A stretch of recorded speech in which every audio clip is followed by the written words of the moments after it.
Good morning. कैसे हैं आप लोग?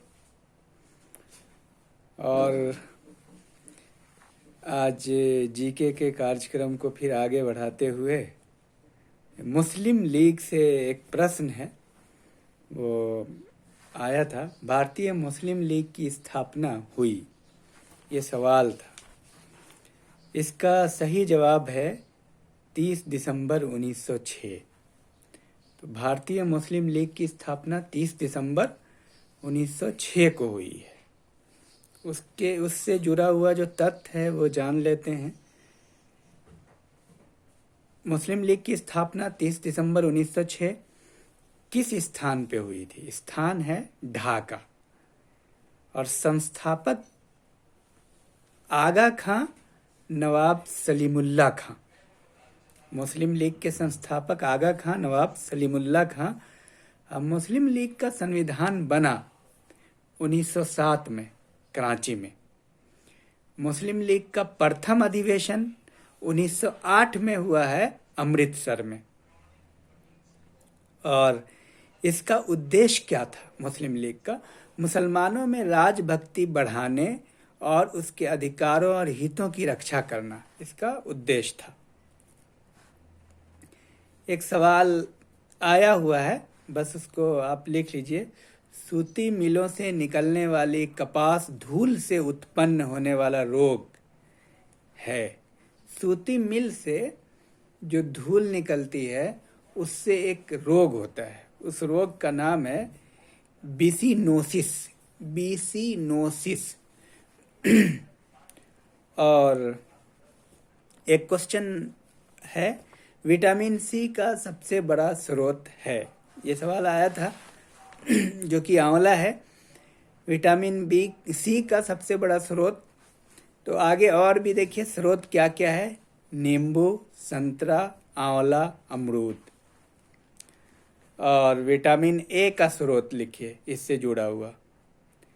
दूध, अंडा, पनीर, हरी सब्जी, पपीता और मछली का तेल। और विटामिन बी का स्रोत दूध, मांस, दाल, पत्तेदार सब्जियां, अंडा, मूंगफली, टमाटर। विटामिन डी का स्रोत दूध, अंडा, मछली का तेल।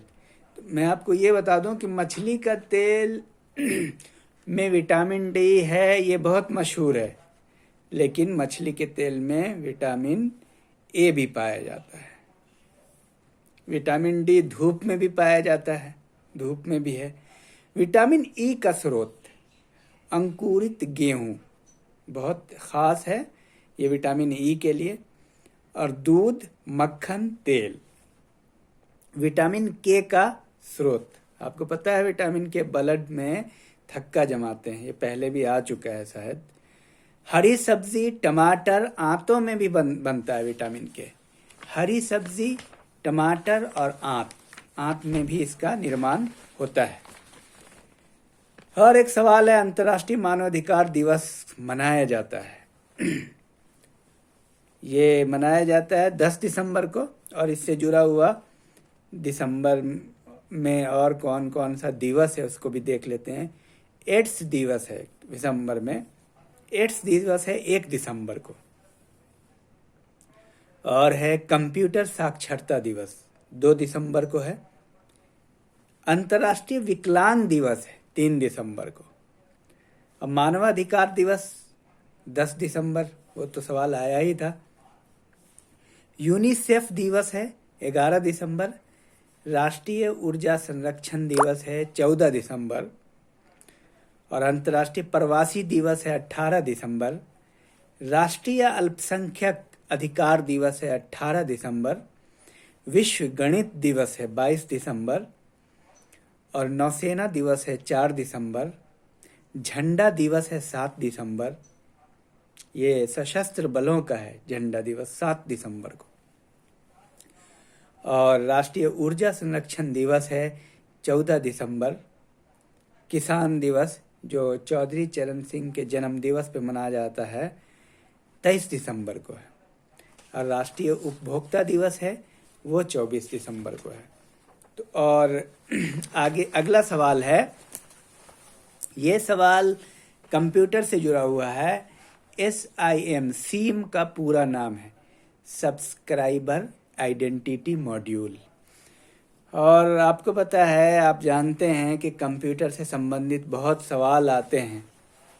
तो कंप्यूटर से शॉर्टकट से रिलेटेड जो है सवाल आते हैं, आप जान लीजिए।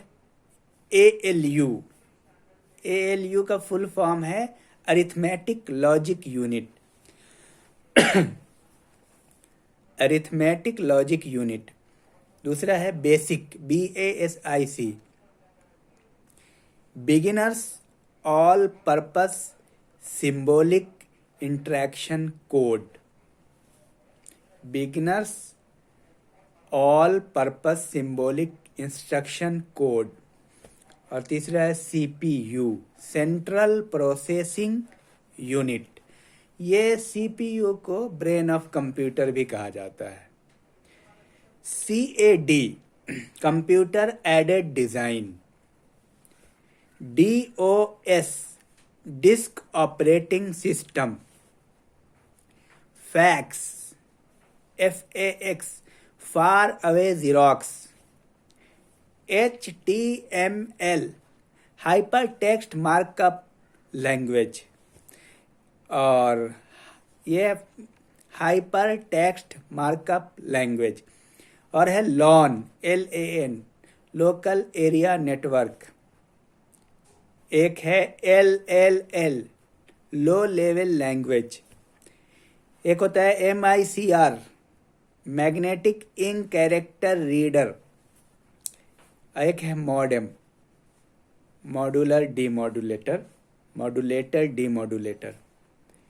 और एक होता है OMR, ऑप्टिकल मार्क रीडर। एक है PCDOS, personal computer disk operating system. एक होता है RAM, रैंडम एक्सेस मेमोरी। एक होता है ROM, रीड ओनली मेमोरी। एक होता है VDU, विजुअल डिस्प्ले यूनिट। और है WAN, वाइड एरिया नेटवर्क। और होता है WWW, इसका फुल फॉर्म है वर्ल्ड वाइड वेब। और एक है FTP, फाइल ट्रांसफर प्रोटोकॉल। और एक है HTTP, hyper text transfer protocol. और एक सवाल है जो आया था, वो दिवस पर है। विश्व पर्यावरण दिवस मनाया जाता है 5 जून। और भी देख लेते हैं कुछ दिवस पे। भारत पर्यटन दिवस 25 जनवरी। विश्व वानिकी दिवस 21 मार्च। विश्व जल दिवस 22 मार्च। पृथ्वी दिवस 22 अप्रैल। ओजोन परत रक्षण दिवस 16 सितंबर। विश्व पर्यटन दिवस 25 जनवरी। विश्व पर्यावरण संरक्षण दिवस 26 नवंबर। जैविक विविधता दिवस 22 मई। विश्व मौसम विज्ञान 23 मार्च। एक अहम सवाल ये है कि जो ये दिवस है, इस तरह की बातों को याद करने के लिए पहले आप एक याद करें, 2 याद करें, फिर तीसरा याद करें। एक साथ में सब याद नहीं होगा, कन्फ्यूज़न हो जाएगा। जैसे मान लिया आप जानते हैं, जैसे एड्स दिवस 1 दिसंबर, मानवाधिकार दिवस 10 दिसंबर। तो धीरे धीरे आप अपने ज्ञान को बढ़ाएं। अचानक से सब याद नहीं होगा, एक एक करके आप याद करें। पहले को याद करें, फिर दूसरे को याद करें, फिर तीसरे को याद करें। कुछ पुस्तकें हैं जो एग्जाम में आई थी। बाकी इतिहास, ये लिखा गया बादल सरकार द्वारा। सीता स्वयंवर पुस्तक है, विष्णुदास भावे ने लिखा था। और एक किताब है ययाति, गिरीश कर्नाड हैं इसके लेखक। और एक सवाल है, किस पंचवर्षीय योजना के दौरान आपातकाल लगाया गया था, नए चुनाव हुए थे और जनता पार्टी चुनी गई थी? यह है 5वीं पंचवर्षीय योजना के समय। प्रथम आपातकाल लगा था 3री पंचवर्षीय योजना के समय। दूसरा आपातकाल लगा था 4थी पंचवर्षीय योजना के समय। और अब हिंदी दिवस 14 सितंबर है, अंतर्राष्ट्रीय मातृभाषा दिवस 21 फरवरी है। और सवाल का समय आता है, प्रश्न हम पूछेंगे। प्रश्न तो पूछना ही होगा ना, क्योंकि प्रश्न का उत्तर अगर आप नहीं दे पाएंगे तो फिर पढ़ने का क्या फ़ायदा है, आप जानते ही हैं। और प्रश्न है कि भारतीय राष्ट्रीय कांग्रेस की स्थापना के समय गवर्नर जनरल कौन था? पहला सवाल। दूसरा सवाल, स्वतंत्रता प्राप्ति के समय गवर्नर जनरल कौन था? और तीसरा सवाल, बंगाल विभाजन या बंग भंग आंदोलन के समय गवर्नर जनरल कौन था? तो पहला सवाल भारतीय राष्ट्रीय कांग्रेस के समय, भारतीय राष्ट्र और स्वतंत्रता के समय, और बंगाल विभाजन के समय गवर्नर जनरल कौन था? आप लोग अपना ख्याल रखिए। धन्यवाद।